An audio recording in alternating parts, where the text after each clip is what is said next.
Okay, welcome back to my YouTube channel. I am Tasha Nicole. I am very energetic because I had Taco Bell, and I am so excited. This is my first story time. So yeah, this is my first story time. I really just felt like ranting and raving, and I was like, you know what? I'm talking to myself. Might as well just turn on my camera and tell my YouTube followers what I'm talking about.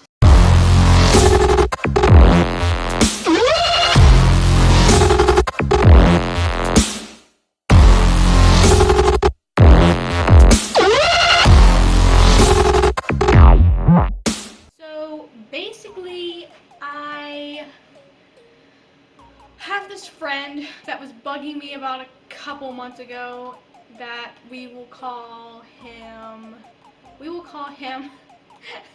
I was about to call him one of my cat's names. We will call him Pleasure. Ooh, I'm giving you a very sexy name. So we're going to call him Pleasure, named him after my cat Pleasure. So Pleasure kept on messaging me and kept on telling me that spaz, because that sounds more fitting, because he would just spaz out over the subject. Anyhow, we're gonna call him Spaz. Anyhow, this friend kept on wanting to DM me and message me because I am very open when it comes to talking to people. I love talking to people, and I'm just saying, hey, yeah, you can text me. You can text me and message me all you want. I'll answer back. I'm very vocal. I'm like, yeah, check out my YouTube channel. And so he checked out my YouTube channel. He became a subscriber, and he's probably watching this now. If he is, then hella at you, Spaz. So basically, this friend would not stop bugging me about getting Snapchat. And for those that follow me, if you do follow me on Snapchat, you don't see too much of me on Snapchat. I'm trying to change that. I'm trying to make it to where I am more living on Snapchat. It's just that I don't do anything really exciting in my life. To me, I don't do anything exciting. I don't get out much, so my Snapchat is not really fun. It's nothing very colorful. It's not like the people that I follow, at least. And so I follow people like Tabs24 Score. I follow Take Care and Care Less, which is Sandra Perez. I follow, those are my big top two. And I also follow Steph Arizona. Notice there's a lot of people in here that have very long hair. But basically, mine Snapchat and my story on Instagram is nothing like theirs, so I feel kind of intimidated when it comes to making my story. But anyways, getting off topic, basically this person kept on bugging me on getting Snapchat, and so finally I got Snapchat just to shut this friend up, just to shut Spaz up. I got Snapchat. I downloaded it, and I had no idea how to use it. It was freezing on me. It was making my camera freeze. I was like, what's the point of this? It freezes. Why does anybody use this? And then finally, a miracle happened, and I was able to figure out how to use Snapchat. I was able to figure out the filters, and so now you're gonna, if you follow me on Instagram, you're gonna see a lot of my story is filters and stuff like that, and having fun with it. I'm gonna start having fun with it. So I'm gonna try to make it interesting for you guys. If you follow me on Instagram and Snapchat, I will I will make it worth your while. I will make it worth your while, if that makes any sense. So yeah. But basically, I learned how to do the filters, and I was in love. I was in love immediately. I still don't use Snapchat all the time though, just because I keep forgetting that I have it. And it's just like, it's the last thing that's on my mind is to take pictures and to be very, I'm not a very vain person, because I have self-image issues. So I'm not on Instagram every single day taking a picture of myself like I used to be. Like, I'm not on Snapchat going click, click, click, like, yeah, girl, work it, sway, slay, whatever. I'm not that kind of girl. I am trying to become that person, if that makes sense. I know that sounds weird. Why would you want to become that kind of person?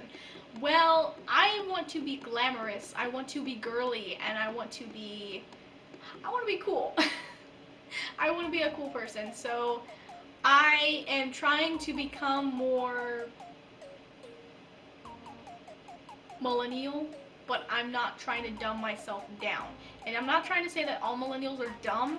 It's just I'm not your typical millennial that's all about, oh my gosh, I can't believe, like, I'm not that kind of person. If I'm not the kind of person like, OMG, I'm not that at all. I am more, let's get drunk together. I am more of a person that is very tomboyish. So, but yeah, this person kept on bugging me about getting Snapchat. And so finally I got Snapchat, I learned how to do the filters, and I just fell in love. And this person kept on saying, like, DM me, like, message me. I'm like, okay, message me, I'll message you. And so, yeah, this person started messaging me, and we just started messaging back and forth, and yeah, it just like, ooh, it just got really, eventually really boring. And so yeah, eventually I got Snapchat, and we had our little thing of messaging for a little while. Ooh, I just hurt my stomach because I just strained my muscles. But anyhow, eventually this person, a couple months go by, this person offers me a job. And so basically I take the job. I take this job at this place. It was called a K&W. And you may notice a couple of my videos on this where I said I got a job, and then I ended up mentioning in another video where I quit my job, and gave reasons of why. But I never really went into the reasoning as to why I quit my job. I never really told the story as to what in the heck. My husband is crawling on the floor right now, and I guess he is chasing the cat or something, or I don't know. But anyhow, basically I take this job at K&W, and I work my first day, thinking, oh, it's gonna be great. They're gonna put me on silverware. That it was gonna be an easy job because I have health issues that prevent me from working certain jobs just because I have seizures. And so I can't get overly stressed out, or else I'll go into a seizure. I went into a seizure at work. I went into a seizure at work, and I basically had a seizure inside the bathroom. One of the workers came inside the bathroom and found me and picked me up and carried me through the front of the restaurant. Like, I'm not even kidding how crazy it is. They carried me through the front of the restaurant. I was so embarrassed because I'm able to see everything that goes on, hear everything that goes on when I'm having a seizure. So I felt embarrassment. But I couldn't do anything. I couldn't move. I couldn't speak. I couldn't do anything. I was helpless. I was literally helpless to the people that were carrying me. So I'm being carried through this restaurant, and I'm carried into the back office. I hear someone say, we need to call an ambulance, and I'm like, oh crap, I need to come out of this seizure now. And so I'm fighting really, really hard, trying to get out of this seizure, and I'm like, okay, it's ending. I can feel it ending. I'm calming down. My blood pressure is lowering. I'm calming down. And so I pass out, which is what happens after my seizure, and I wake back up, and I say, I'm so thirsty. Can someone get me some water? And they get me some water, and I say, look, don't call me an ambulance, because by the time I get to the hospital, it's just going to be another claim on my insurance. I don't have the money for that. And so I end up basically staying in the back office, calling my mom. I'm in tears because I'm feeling so embarrassed and so helpless because I am in this back office. My friend, he is pissed because he is having to keep working, and he's basically messaging me he's texting me. It's the first time I get him to actually text me on the phone. He texts me on the phone for the first time. He's always using Snapchat, but now for the first time, he's actually texting me on the phone. And so basically he's like, "Are you okay?" And I'm not able to answer because I'm still recovering from my seizure. And so basically, I'm in this back office. I call my mom. My mom comes and gets me, and I get in the car, and then I get a bunch of messages from this guy, and he will not leave me alone. And I'm like, dude, I just had a seizure at the job you just offered me. Like, I'm glad you tried to get me a job and everything, but dude, I just had a seizure because of the job you're offering me. Just give me a couple days. And so I ignore him for a couple of days. And then he's like, "Are you going to come back? Are you going to come back to this job?" I was like, "You're kidding, right? This job cost me so much dignity. It also I was humiliated in front of everybody."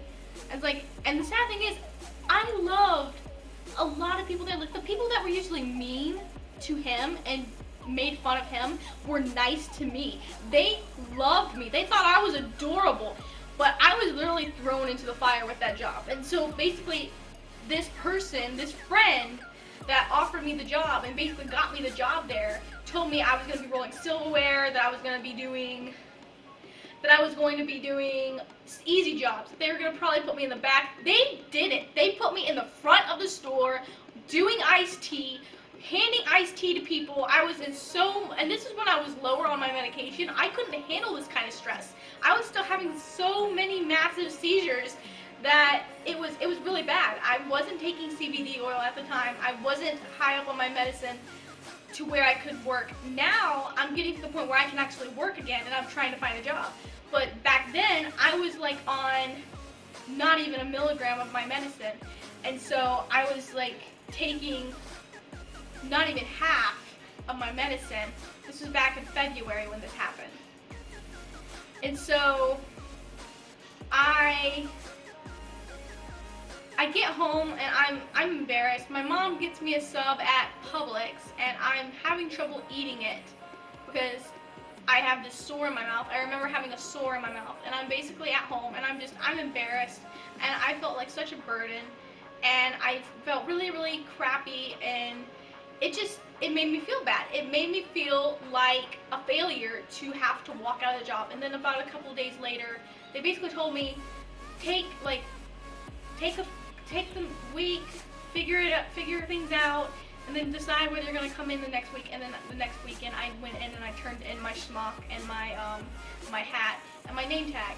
And basically, the manager there, I feel like he was out to get me. He was so sweet, but he was throwing me in the fire on purpose. And Wyatt basically told him, take it easy on her. She has special needs. She's not able to cope easily. And he threw me in the fire on purpose. He was basically trying to see if I could do the job or not. And this was not a throw into the fire kind of job.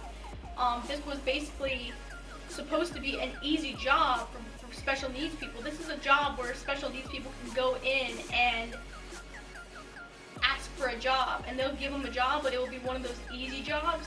I was supposed to have one of those easy jobs because I am special needs. So, which I know it doesn't seem like I'm special needs, but I have autism and I have seizures, and I am not able to cope with normal society.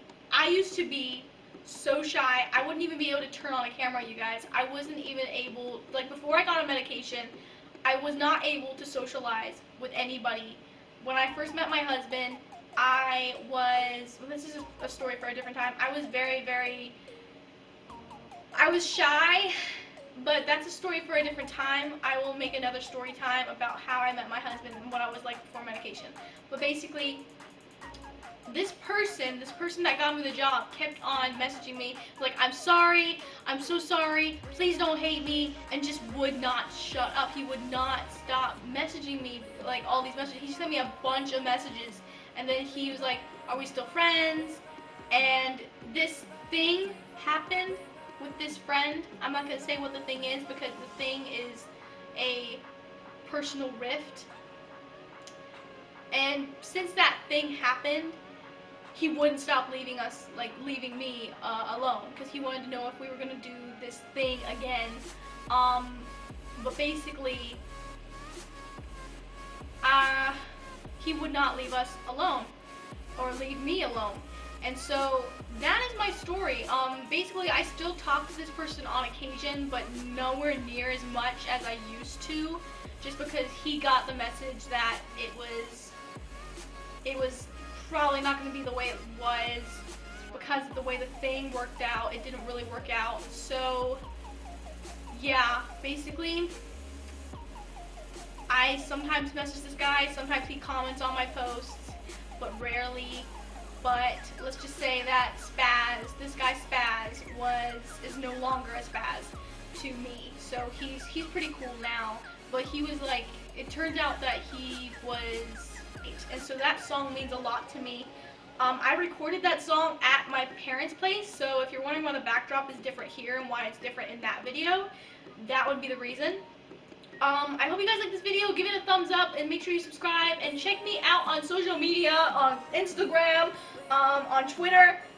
I know I'm not on Twitter a lot. I'm gonna fix that. I'm sorry. I'm trying to remember to get on Twitter. And check me out on Snapchat, because I'm awesome. I'm awesome. I'm awesome. I'm awesome. Yeah.